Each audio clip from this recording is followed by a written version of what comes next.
how to zone your studio apartment, floating walls, and hidden vertical storage hacks.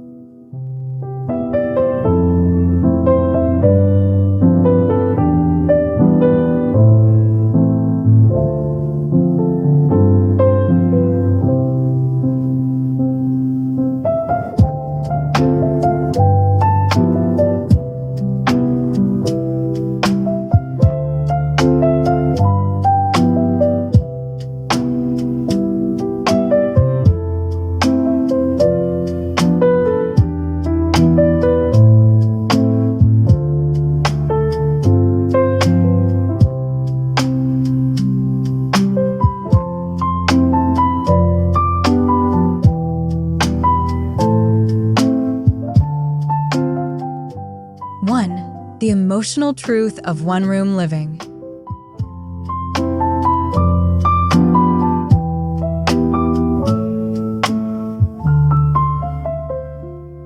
Let's be honest.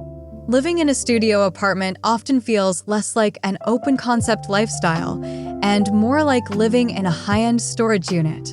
You wake up and the first thing you see is your kitchen sink. You sit on your sofa and your workspace is staring you down. That constant visual noise isn't just an aesthetic issue, it's an emotional drain. I've seen so many clients feel trapped by their square footage, and today, we're going to fix that.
Two, move beyond the generic advice.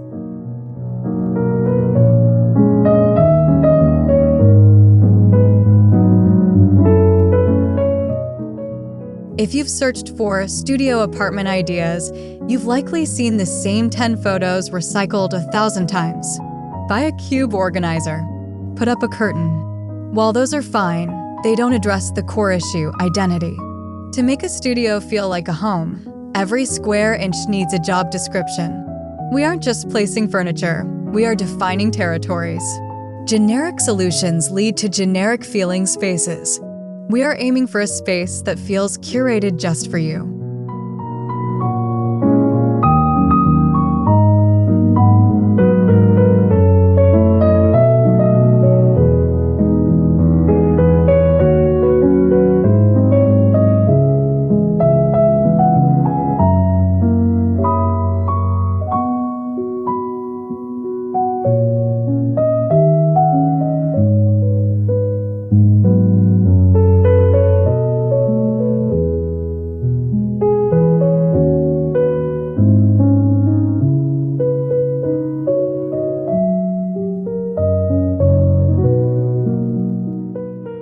Three, the philosophy of mindful zoning.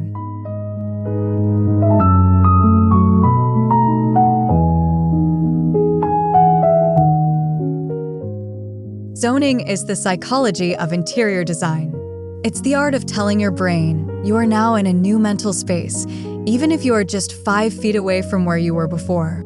A well-zoned studio allows you to psychologically compartmentalize your day. It's the difference between sleeping near your dishes and having a defined bedroom that offers an escape at the end of the night. It's about creating boundaries, not just barriers.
why we need to look up and in.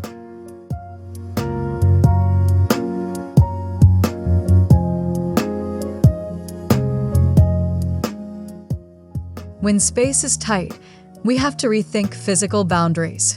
This brings us to the core theme of today: floating walls and hidden vertical storage. We can't just spread out.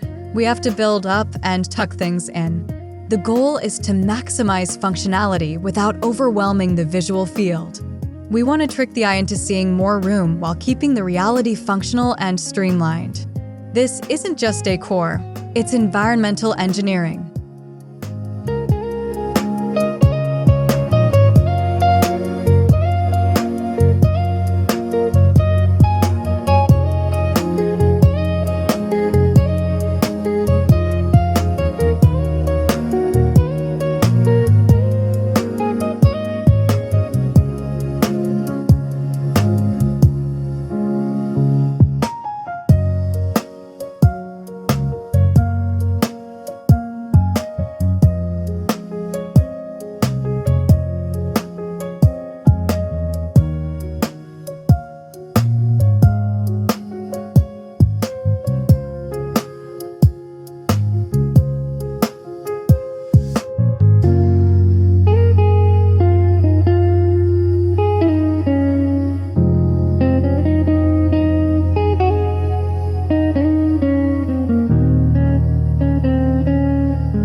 Part 1. Mastering Floating Walls.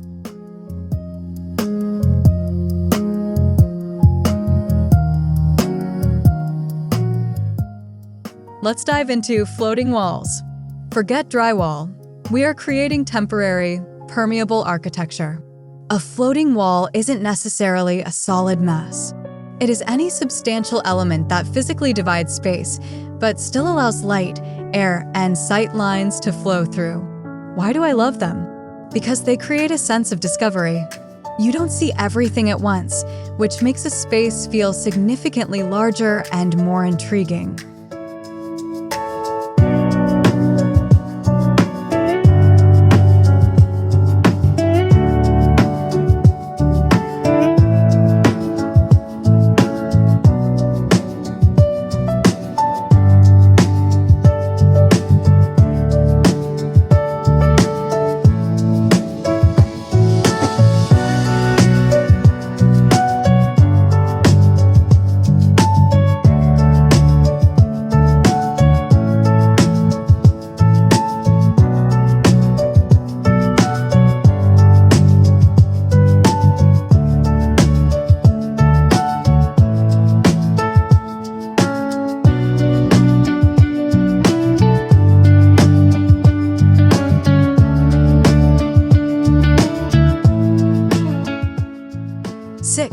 The renter's dream: freestanding systems.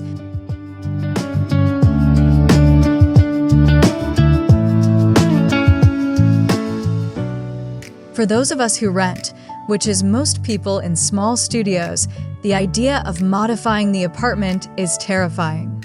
This is why I am a huge advocate for freestanding, modular shelving systems.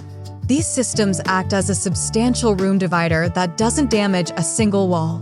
You build it, place it where you need that boundary, and you have instant, functional, non-permanent architecture. It's the safest path to effective zoning.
7. Why transparency is your best friend.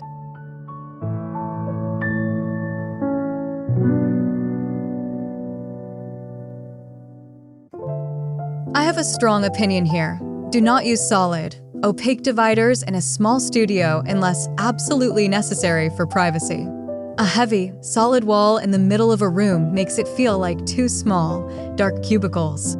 Use things like open-backed bookshelves, ribbed glass panels, or even slatted wood screens. You want the visual cues of a boundary, but you must allow the eye to perceive the total volume of the room. Transparency keeps the air moving and the light flowing.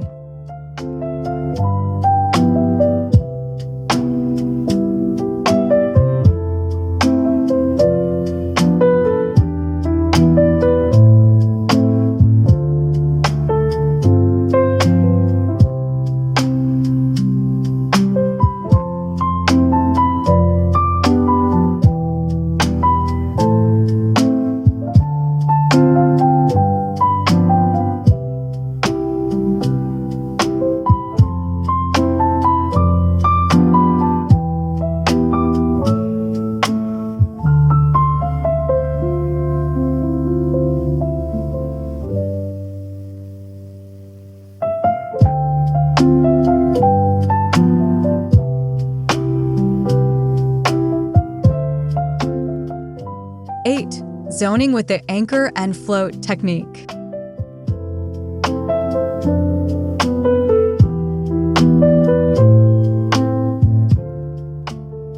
How do you place a floating wall?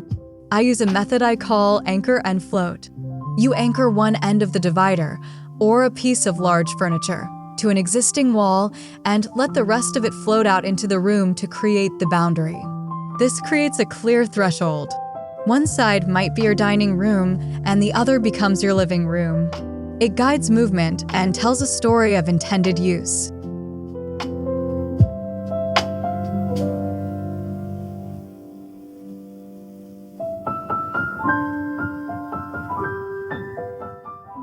Nine, the ultimate floating wall, the two-way unit.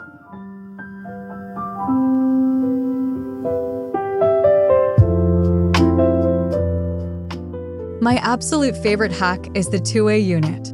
If you use a large open bookshelf as your divider, make it serve both zones.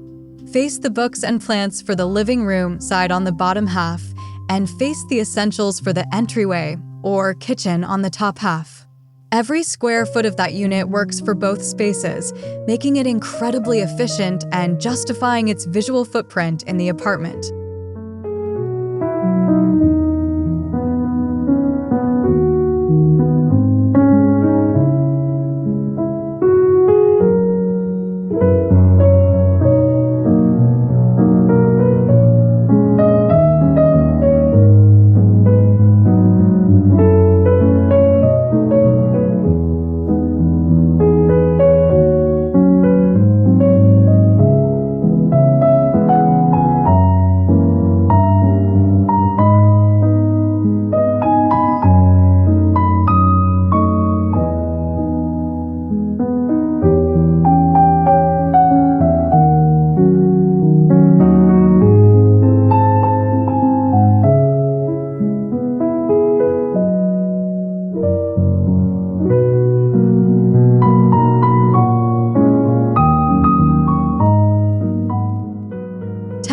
Part 2. Embracing hidden vertical storage.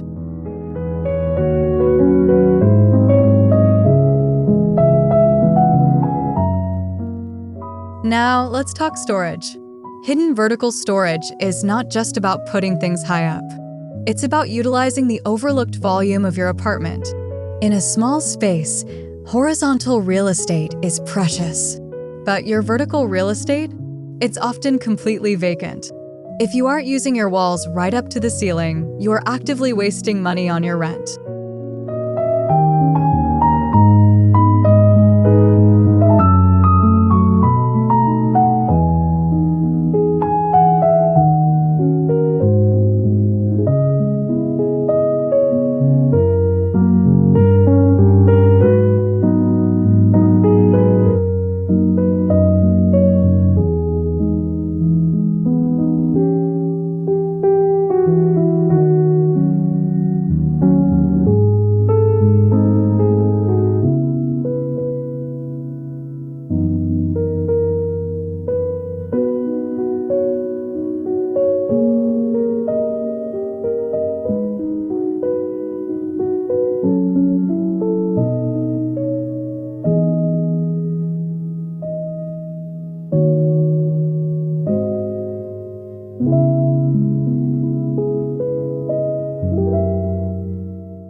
11. The curse of open shelving.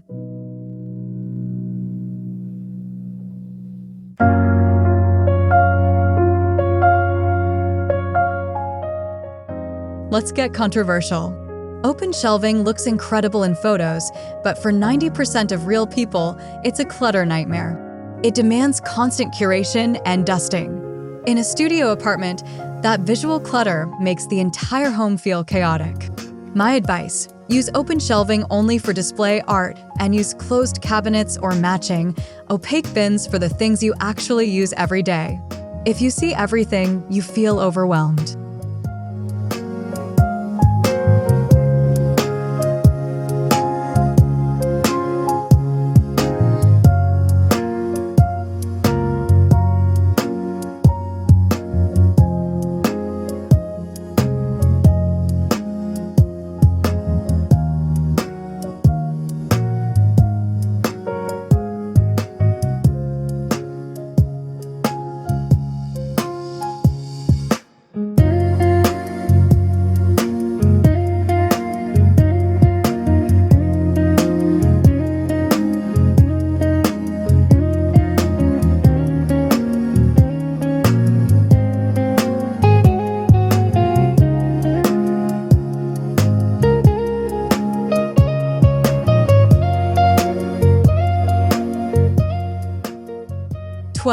Mastering ghost storage on the walls.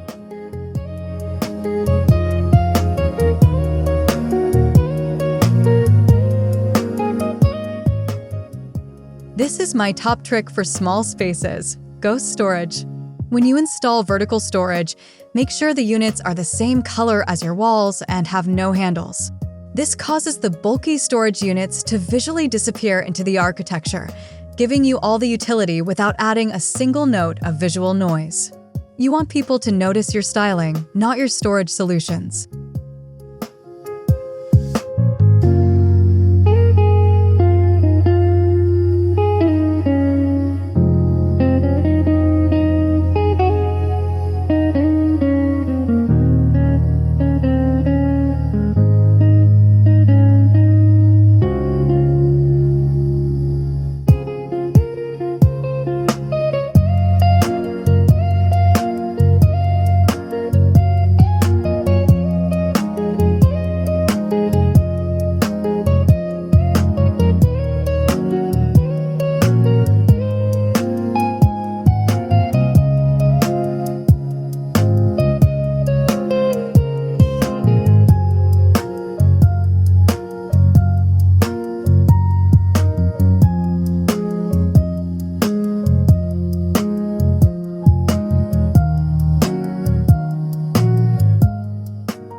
Leveraging negative vertical space.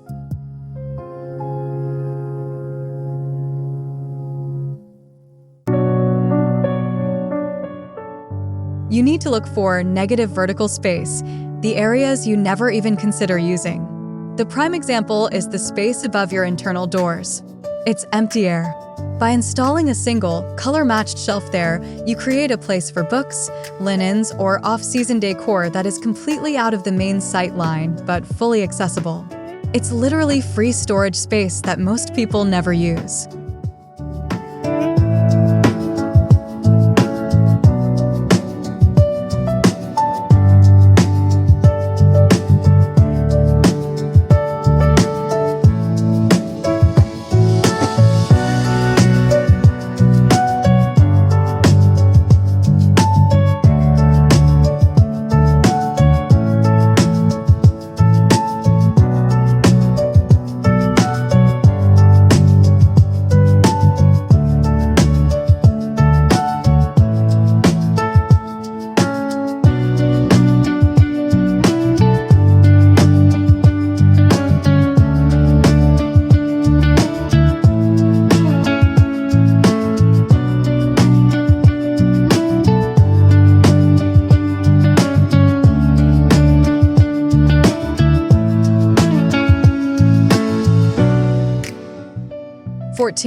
The philosophy of the drop zone.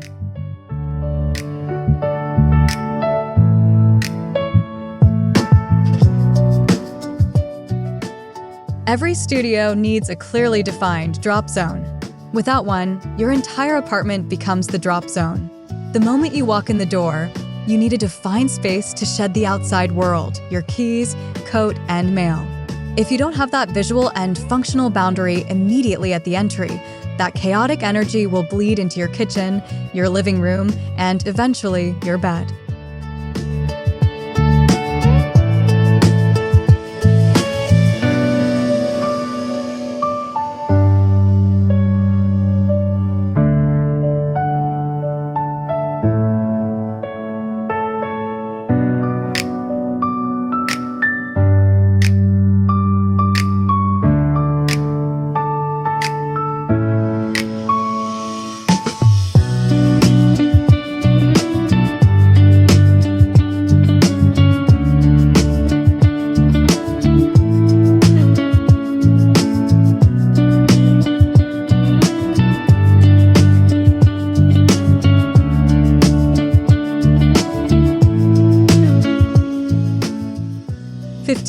The Murphy trick. Think folding.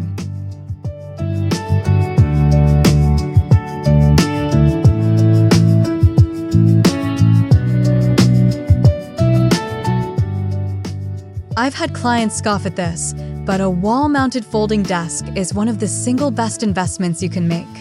The mental load of seeing your workspace when you are trying to relax is significant. A folding desk allows you to physically and visually shut down your workday, reclaiming that space for leisure. If you don't need a desk 24/7, it should not occupy floor space 24/7.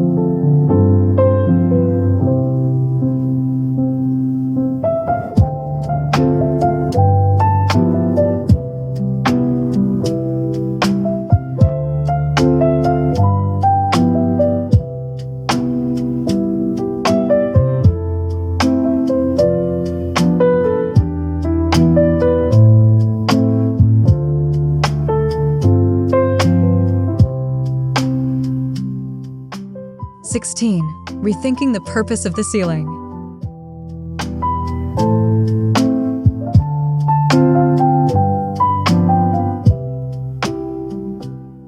We need to treat the ceiling like another wall. Ceiling-mounted solutions are an untapped resource. Think beyond lights and fans. I've installed sleek, retractable clothing racks for clients that disappear when they aren't drying clothes. In one kitchen, we hung heavy, beautiful pots from a steel rack, freeing up incredibly valuable cabinet space and adding authentic character. Use that empty air.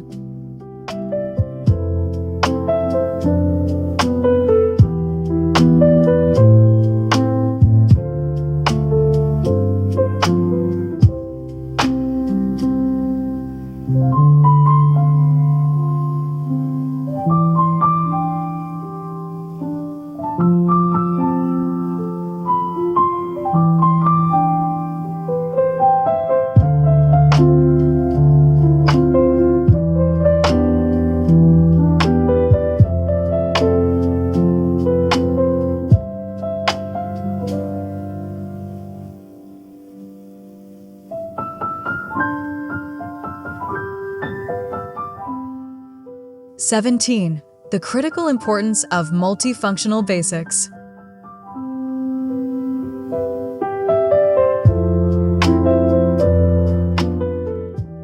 If a piece of furniture only does one thing, it probably doesn't belong in a studio apartment.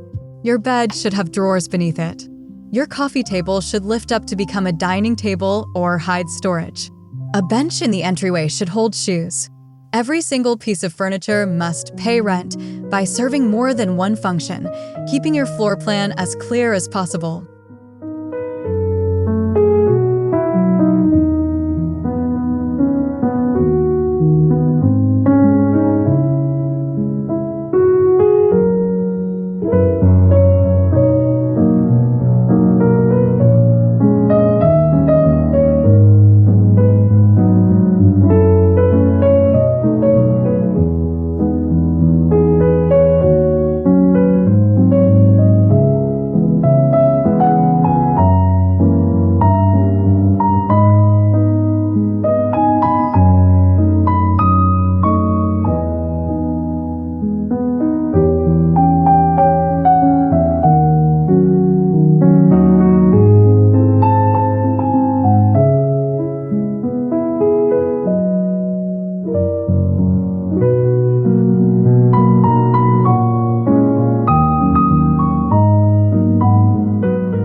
integrating lighting into zoning.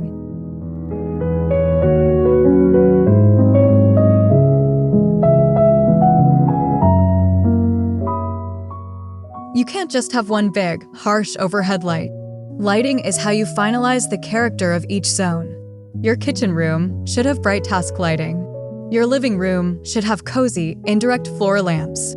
Your bedroom needs warm, dimmable bedside lamps. When you create layers of light, you are creating different emotional landscapes within the same 500 square feet. It completes the transformation.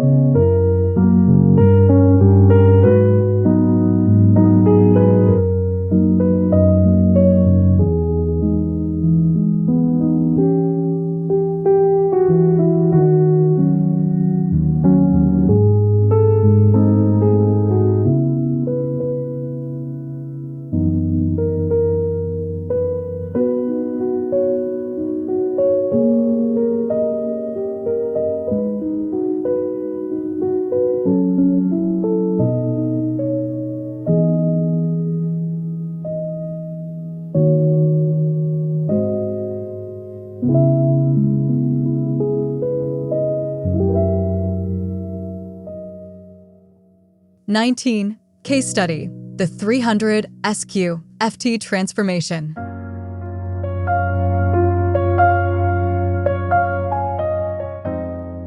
I worked with a client in a literal box, 300 square feet, one window.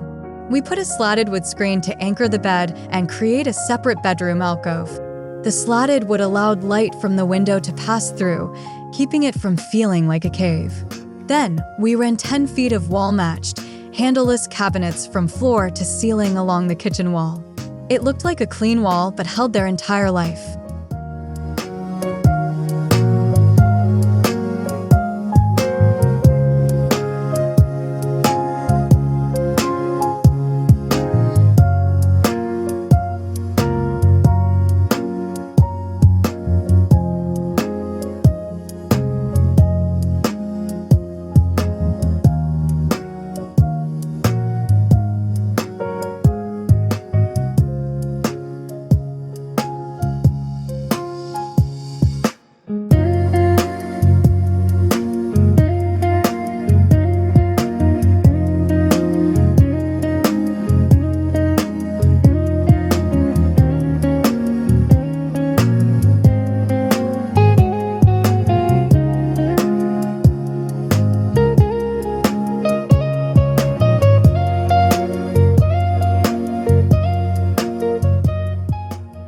(20) The Vital Purge, a Prerequisite.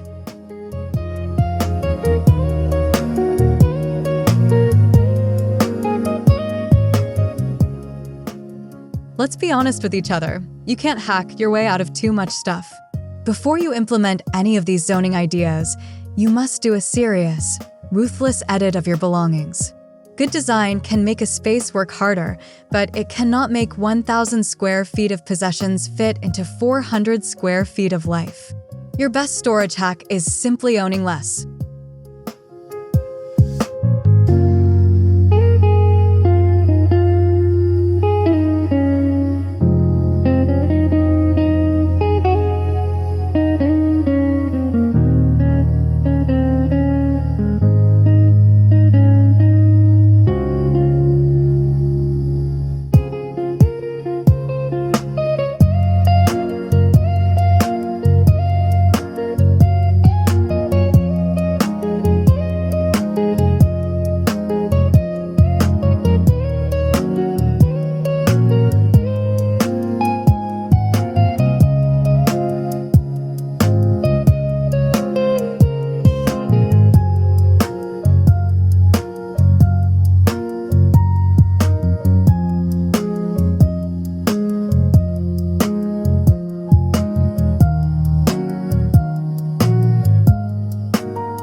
(21) Don't seek perfection, seek personalization.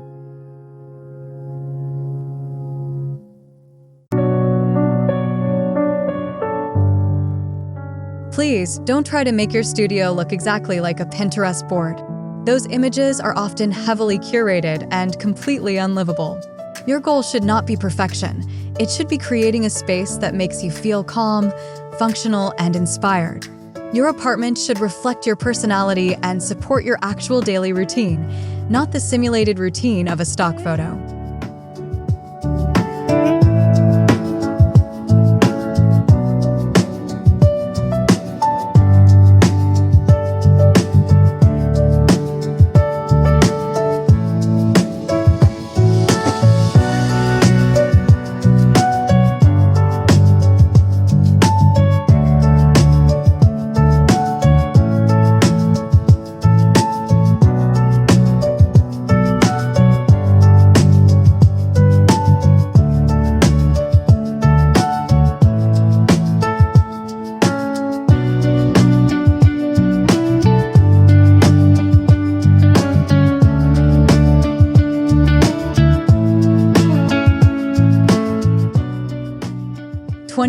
Designing your own sanctity.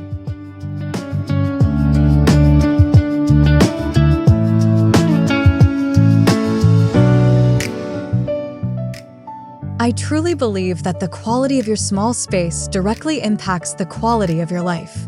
When you reclaim control over your environment, you regain control over your mental state. A studio that is thoughtful, zoned, and free of clutter isn't a luxury. It is a necessity for your well-being. Good design empowers you to live your best life, regardless of your address or your budget.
Conclusion and your homework.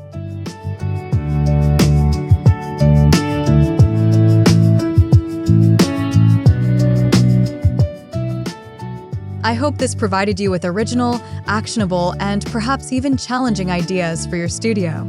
I want you to remember that your home, no matter how small, is worth the effort of thoughtful design. If you need help with the editing process I mentioned, check out my next video where I share my rules for a ruthless decluttering session for small spaces.